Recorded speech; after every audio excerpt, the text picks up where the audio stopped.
راست کرتا ہے۔ نبی کسی مخلوق کا شاگرد نہیں ہوتا، کوئی بھی نبی کسی مخلوق کا شاگرد نہیں ہوتا، اللہ پاک براہ راست اس کی تعلیم اور تربیت فرماتے ہیں۔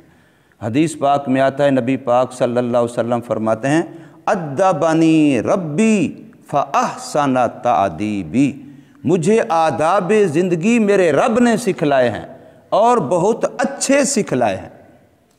تو اس سے پتہ چلتا ہے کہ انسان کی زندگی باادب بن جائے، انسان کی زندگی ایک سلیقے والی بن جائے، ایک طریقے والی بن جائے، ایسی بن جائے جو خود اللہ کو پسند آ جائے، یہ تب بنے گی جب وہ زندگی وحی کی روشنی میں ہوگی۔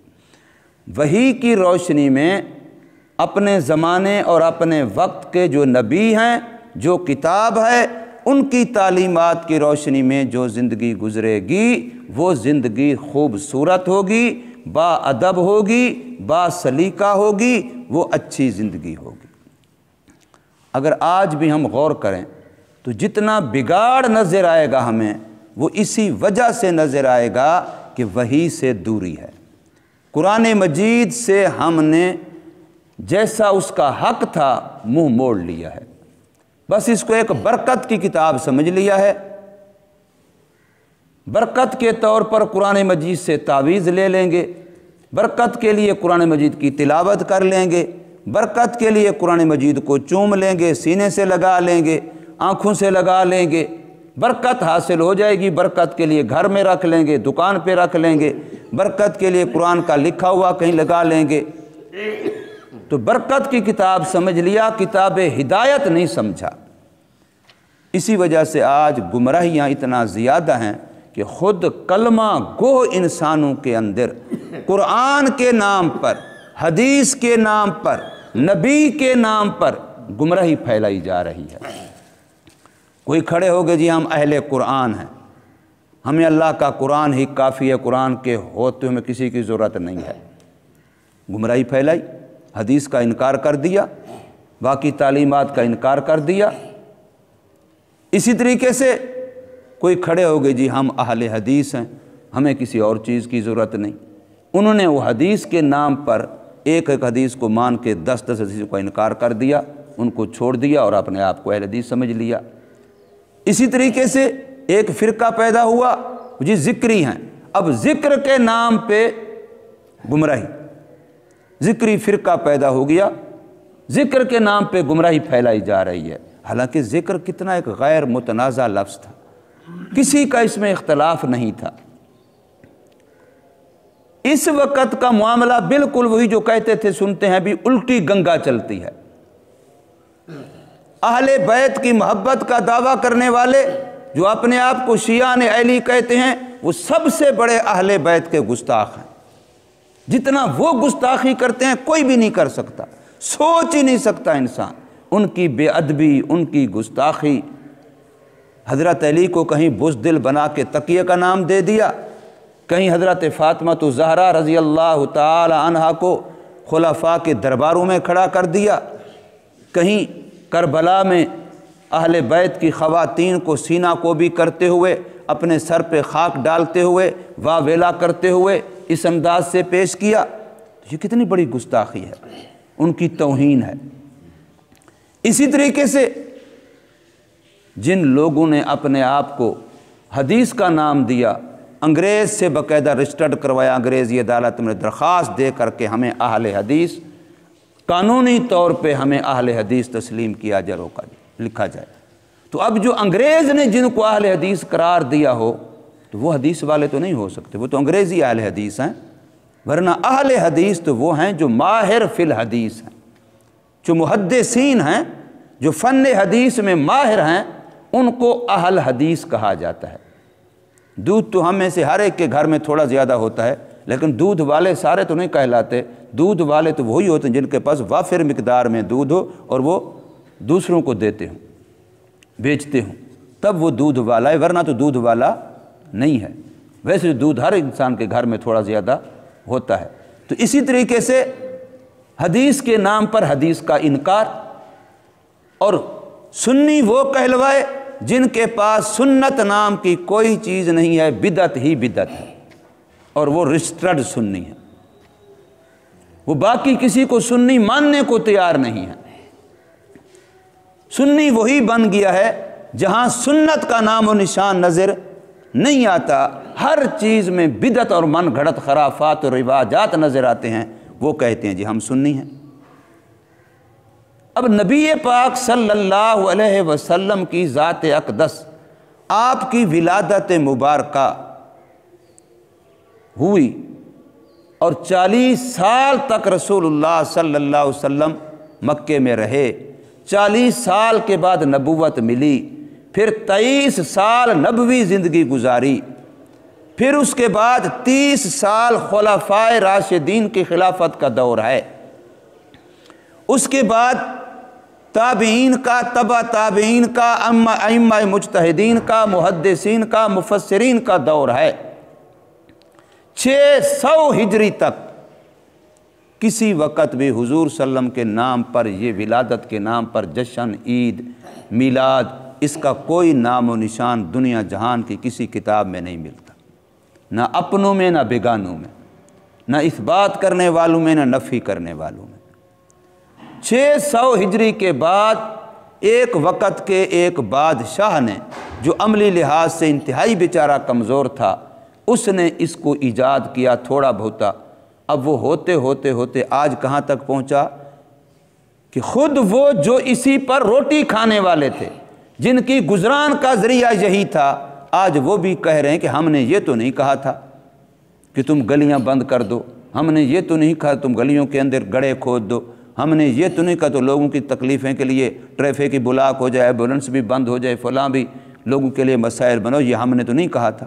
آج وہ روکنے پر ہیں، لیکن مخلوق جہل اتنا آگے جا چکے ہیں کہ اب ان کے قابو میں بھی نہیں آئیں گے۔ اب بالکل ان کی وہ کیفیت بن چکی کہ شیعہ کے مذہب کی مدار بچ گئی ہے محرم، بس اگر محرم والی رسمیں شیعہ چھوڑ دے، شیعہ مذہب ختم۔ شیعہ مذہب صرف اور صرف واقعہ کربلا پر گھوم رہا ہے۔ آج اگر شیعہ یہ معاملہ، یہ ایشو چھوڑ دیتا ہے، شیعہ کا وجود ہی مٹ جائے گا۔ تو بالکل آج کا ہمارا سنی کہلانے والا جعلی سنی، وہ اگر میلاد کا معاملہ چھوڑ دیتا ہے تو اس کا اہل سنت والا گویا کہ وہ مسلک جو ہے، جو اس کی روٹی کا بہانہ ہے، وہ سارا ختم ہوتا ہے۔ اس کا مذہب بھی آج اسی جلوس پہ آ کے بچا ہے کہ ایک دن نہیں، اب 12 دن پورے جلوس نکالا جائے، ایک دن نہیں پورے 12 دن شور مچایا جائے، جھنڈیاں بھی لگائی جائیں، بتیاں بھی لگائی جائیں، یہ بھی کیا جائے، وہ بھی کیا جائے، عید بھی ہو، عید کے ساتھ اب جشن بھی ہو۔ یعنی انسان حیران ہوتا ہے کہ مذہب کوئی ربڑ ہے کہ جس وقت چاہو اس کو یوں پھیلا دو، جس وقت چاہو اس کو یوں سمیٹ دو۔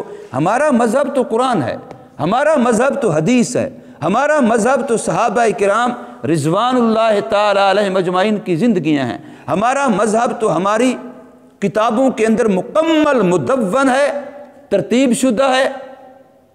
میں حیران ہوتا ہوں کئی دفعہ سوچ کے، میں نے کئی دفعہ یہ بات کی بھی ہے، تقریباً ہر سال میں بھی بات کرتا ہوں مختلف مواقع پر، اس موقع پر جب پروگراموں میں بیان ہوتے ہیں، کہ سرکار صلی اللہ علیہ وسلم تشریف لائے، آپ پیدا ہوئے تو حدیثوں میں لکھا ہوا ہے آپ کی پیدائش کی ولادت کی برکت کے طور پر کہ ایران کا وہ آتش کدہ، فارس کا وہ آتش کدہ جو کبھی نہیں بجھا تھا، فارسیوں کا، مجوسیوں کا، جن کو جو آگ کو خدا مانتے تھے، لیکن حضور صلی اللہ علیہ وسلم کی ولادت سے وہ خود بخود بجھ گیا۔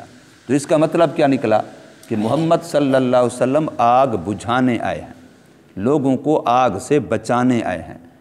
حضور صلی اللہ علیہ وسلم تو ایک ایک آدمی کا 100 مرتبہ کنڈا کھٹکا رہے تھے، کس لیے؟ کانٹوں پہ چل رہے تھے، کس لیے؟ سر پہ کوڑا پھینکا جا رہا تھا، برداشت کر رہے تھے، کس لیے؟ ساری جنگیں لڑیں، تکلیفیں برداشت کی، شہادتیں کروائیں، عورتیں بیوہ کروائیں، بچے یتیم کروائے، صحابہ شہید ہوئے، یہ کس لیے؟ تاکہ لوگ جہنم کی آگ سے بچ جائیں۔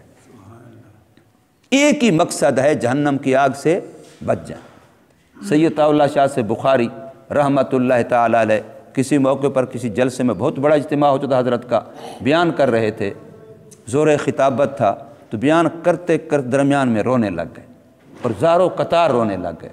تو لوگ حیران ہو گئے سٹیج والے کہ کیا ہو گیا شاہ صاحب کو.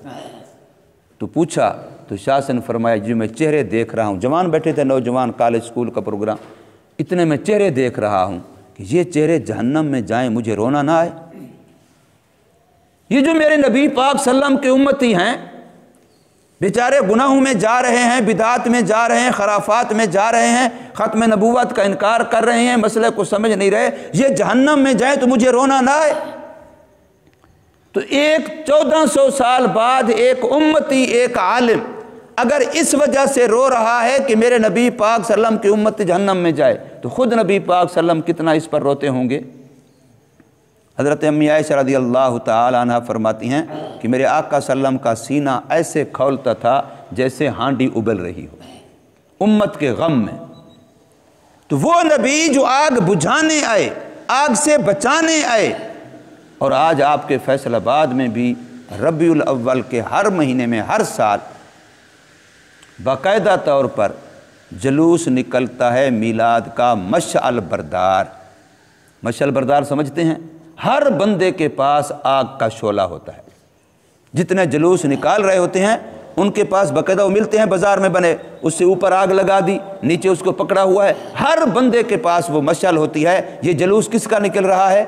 اس ذات کے نام سے جو ذات آگ سے بچانے کے لیے آئی ہے. اور یہ آگ اٹھا کے چل رہے ہیں پورے کا پورا جو جلوس کے شرکاء ہیں ہر ایک کے پاس مشعل ہے. یہ نبی پاک صلی اللہ علیہ وسلم کا میلاد منایا جا رہا ہے. یہ بغدادی مسجد سے ہر سال یہ جلوس نکلتا ہے. کتنا بڑی بات ہے. اور اس کے نبی کے دعوے پہ نکلتا ہے. اس کو ہم یہ نہ کہیں کہ یہ وحی سے دوری ہے. میں نے یہاں عرض کیا کہ ہدایت کا نسخہ کیا ہے؟ وحی ہے. جب وحی سے بندہ دور ہوتا ہے پھر یہ بدعات ہوتی ہیں، پھر یہ خرافات ہوتی ہیں، پھر اپنی منمانی ہوتی ہے، پھر کہتا ہے حرج کیا ہے. یہ حرج کیا ہے والی بات کسی صحابی نے نہیں کی کہ اس کام کے کرنے میں حرج کیا ہے، اس کے نہ کرنے میں حرج کیا ہے. بس یہ دیکھا ہے کہ قرآن، حدیث، نبی پاک صلی اللہ علیہ وسلم کی سنت سنیہ، سیرت مقدسہ، حیات طیبہ اور صحابہ کرام، اہل بیت عظام، ان سے اگر کسی چیز کا ثبوت ہے تو سر آنکھوں پر، چشم ما روشن دل ما شاد. لیکن اگر ایک چیز کا ان سے کوئی سرپیہ نہیں ملتا، کوئی ثبوت نہیں ملتا تو پھر من احدث فی امرنا ھذا فہو رد. امی عائشہ رضی اللہ تعالیٰ عنہ فرماتی ہیں کہ اس دین کے معاملے میں جو بندہ کوئی نئی بات پیدا کرے گا وہ مردود ہے، فہو رد. جو بھی نئی بات ہوگی وہ بدعت ہوگی، اور ہر بدعت گمراہی ہے، اور ہر گمراہی کا انجام جہنم ہے. ہر نئی گھڑی جانے والی بات. پھر یہ کہ نبی پاک صلی اللہ علیہ وسلم کی ذات اقدس کی نسبت سے اس طرح کی محنت کرنا کہ جس محنت میں مال بے دریغ خرچ ہو، وقت بے تحاشا لگایا جائے، لیکن عمل شریعت پہ نہ ہو. یہ جو جلوسوں کے نام پہ کوئی تھوڑا مال نہیں خرچ ہوتا، کروڑوں کے حساب سے مال خرچ. انسان اگر سوچے تو ان بتیوں سے کون سنت ادا ہو رہی ہے؟ پورے دنیا میں لگتی ہیں، پورے ملک میں لگتی ہیں، پورے ملک میں لگتی ہیں. تو ان بتیوں کا جو خرچہ آتا ہے، خریدنے کا خرچہ الگ، لگانے کا خرچہ الگ، ان پر جو بجلی خرچ ہوتی ہے ان کا خرچہ الگ. اس سارے کے اس پر کون سی سنت ادا ہوتی ہے؟ کوئی بندہ سمجھائے. سنت نہیں، مستحب کون سا ادا ہوتا ہے؟